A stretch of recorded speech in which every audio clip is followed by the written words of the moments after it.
नमस्ते दोस्तों, मनमोहक हिंदी कहानियाँ चैनल में आप सभी का स्वागत है। आज की हमारी कहानी है पल पल का एहसास। आपको हमारी कहानी पसंद आती है तो वीडियो को लाइक, शेयर एंड चैनल को सब्सक्राइब जरूर कीजिएगा। कॉलेज में प्रिंसिपल ने अचानक सब स्टाफ वालों की मीटिंग बुला ली थी।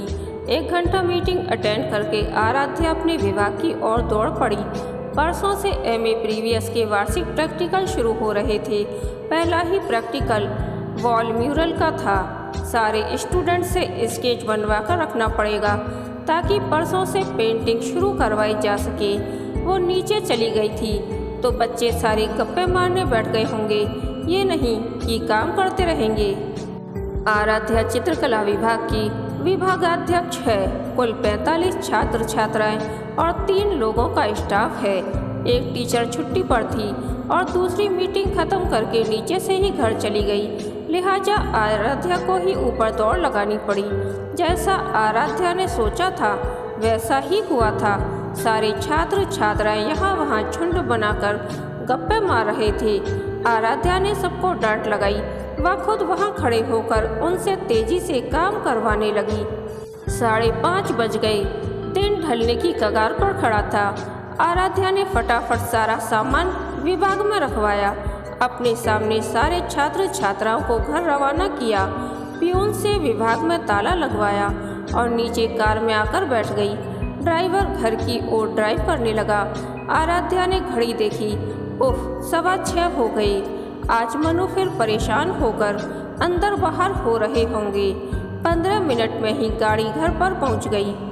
कार से उतरते हुए वह सोच रही थी कि अभी घर में पैर रखते ही मनु चिंता से भरे स्वर से पूछने लगेंगे, क्या बात है, आज इतनी देर क्यों हो गई? मैं कब से परेशान हो रहा था। और आराध्या अपनी उसी चिर परिचित खींच में भरकर, ओ आप तो बस जरा से में ही परेशान हो जाते हैं। मैं क्या बच्ची हूँ?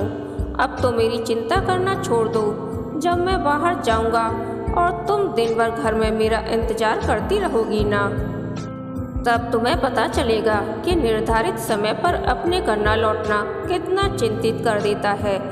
अरे मैंने फ़ोन कर तो दिया था कि आज देर हो जाएगी। अपने विचारों में उलझी आराध्या आंगन का दरवाज़ा खोलकर जब बरामदे के दरवाजे तक पहुंची तो उस पर लगे ताले ने जैसे आंसू भरे स्वर में कहा, कौन चिंता कर रहा होगा आराध्या? मनु होते तो क्या बरामदे के दरवाजे तक आने तक रुकते?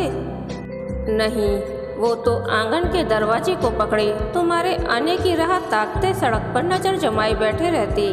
और पर्स से घर की चाबियां निकालती आराध्या की पलकों की कोरें भीग गईं। 2.5 महीने हो गए मनु को गए हुए, पर आज भी कॉलेज में जाकर रोज ही वह भूल जाती है कि मनु अब नहीं है। देर होने पर मन वैसे ही छटपटाने लगता है कि मनु परेशान हो रहे होंगे, मनु अकेले हैं, बोर हो रहे होंगे। और रोज ही घर पर जड़ा ताला उसे याद दिलाता है कि अब कोई नहीं है जो घर पर उसके लिए चिंतित होगा। मनु अब नहीं है। बरामदे का दरवाज़ा, फिर हॉल का दरवाज़ा खोलकर आराध्या घर के अंदर गई। पूरे घर में सन्नाटा पसरा हुआ था। ड्राइवर कार पार्क करके चाबी देकर चला गया। 2.5 महीने हो गए हैं, पर मन अभी भी मानने को तैयार नहीं होता।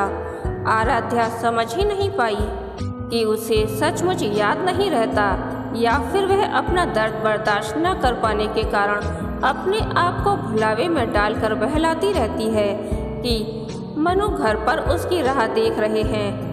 मनु देर होने के कारण चिंतित हो रहे होंगे। पर्स टेबल पर रखकर आराध्या रसोई घर में जाकर 2 कप चाय बना लाई। कमरे में आकर 1 कप टेबल पर मनु की फोटो के सामने रखा और दूसरा कप हाथ में लेकर सामने कुर्सी पर बैठ गई। मनु चाय के बेहद शौकीन थे, पर शाम की चाय कभी भी आराध्या के बिना नहीं पीते थे, चाहे कितनी ही शाम क्यों न हो जाए। वैसे तो आराध्या का कॉलेज का समय 10:30 से 4 बजे तक था। 4:15 या 4:30 तक वो घर पहुंच जाती थी, पर मीटिंग आदि में कभी कभार देर हो ही जाती थी। तब वह मनु को कहती भी थी कि वे चाय पी लिया करें, उसकी राह न देखा करें। पर मनु नहीं मानते थे। नहीं, अकेले चाय पीने से ताजगी की जगह और उदासी महसूस होने लगती है। देर से ही सही, पर मैं तुम्हारे साथ ही चाय पीऊँगा। पर तब आराध्या के पास समय कहाँ होता था। कभी खाना बनाने वाली आ जाती तो उसके साथ रसोई में घुस जाती, या फ़ोन पर लग जाती, या फिर कुछ ना कुछ रोज ही होता और वो कभी चैन से मनु के पास बैठकर चाय नहीं पी पाती थी। और आजकल मनु के पास बैठे बिना आराध्या के गले से चाय नीचे नहीं उतरती। उनकी फ़ोटो के पास से हटने का मन नहीं होता कि वो अकेले रह जाएंगे। इंसान की मन स्थिति भी कैसी अजीब होती है। जब तक कोई सशरीर सामने होता है हम लापरवाही की हद तक निश्चिंत रहते हैं, लेकिन उसके जाने के बाद हम तब समय न दे पाने की पीड़ा का पश्चाताप करते हुए उन पलों को जीवंत कर लेने की असीम कोशिश करते रहते हैं। अब आराध्या का खाना, चाय, नाश्ता सब मनु के साथ ही होता है। पहले जब मनु थे, कॉलेज से आने के बाद भी कहीं न कहीं किसी प्रदर्शनी में, आर्ट गैलरी में या आर्ट वर्कशॉप में भागती रहती थी वो। लेकिन अब नहीं, अब कॉलेज से घर आकर कहीं जाने का मन नहीं करता। इस घर में मनु के साथ बिताए पल जीती रहती है। एक बार की मन हुआ था कि नौकरी छोड़ दे, अब क्यों भागदौड़ करे वह। इकलौता बेटा अमेरिका में सेटल हो चुका है, वो भी वहीं चली जाए, पर मन नहीं माना। यह सरकारी क्वार्टर आराध्या के नाम है, पहले मनु के नाम था। इस घर में उनकी 30 बरस की गृहस्थी का अधिकांश भाग बीता है। उसके और मनु के जीवन की तमाम अच्छी बुरी, खट्टी मीठी यादें इसकी ईंटों में जड़ी हुई हैं। 30 बरस तक उन दोनों के साथ ही यह घर हर सांस जिया है और अभी 7 साल हैं उसे रिटायर होने में। तब तक वो इस घर की ईंटों में बसी यादों को सहलाकर जी ले। बैठे बैठे कब रात घिरने लगी पता ही नहीं चला। कान में मच्छर भुनभुनाने लगे। तब आराध्या उठी, एक मच्छर मार टिकिया जलाई और फिर बैठ गई। यादों के काफिले फिर सफ़र पर निकल पड़े।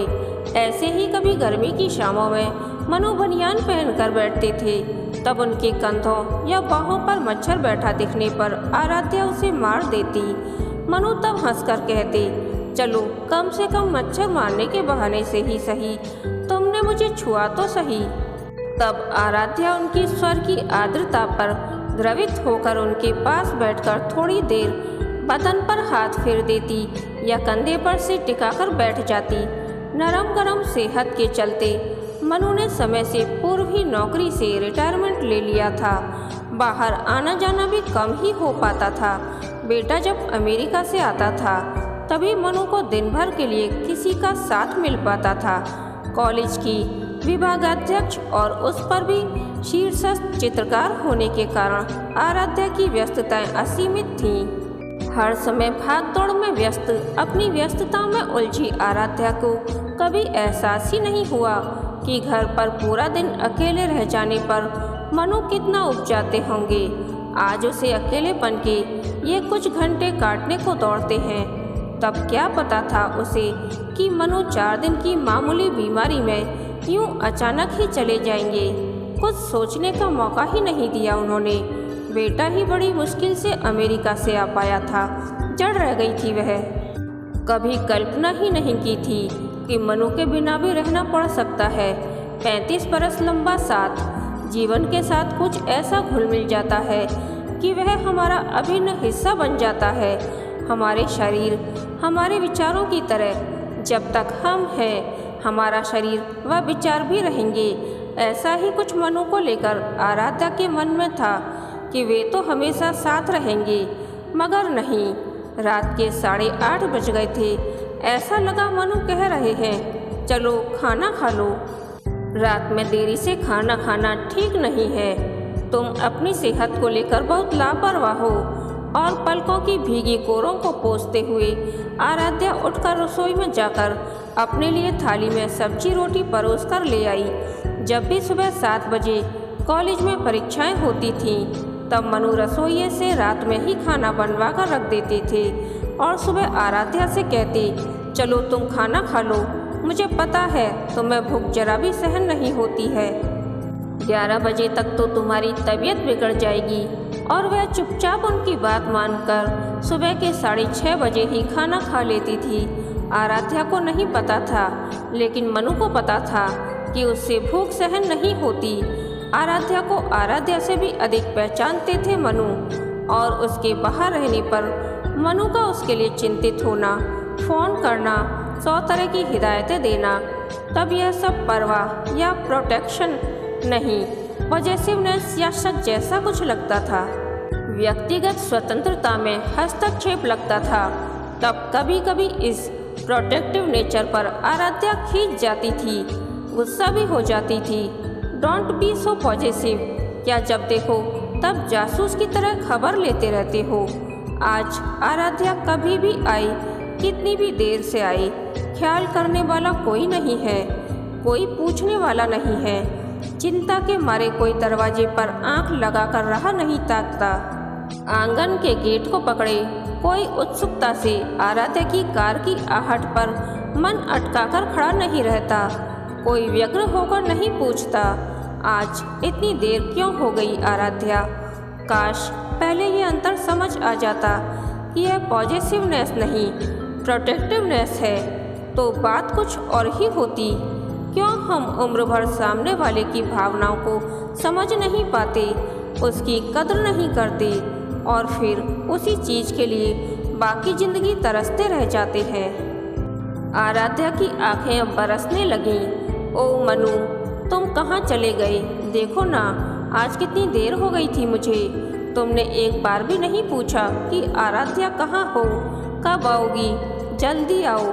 आज कोई नहीं है आराध्या की परवाह करने वाला, किसी को सरोकार नहीं है। तुम कहाँ चले गए मनु? देखो तुम्हारे बिना कितनी अकेली हो गई है तुम्हारी आराध्या।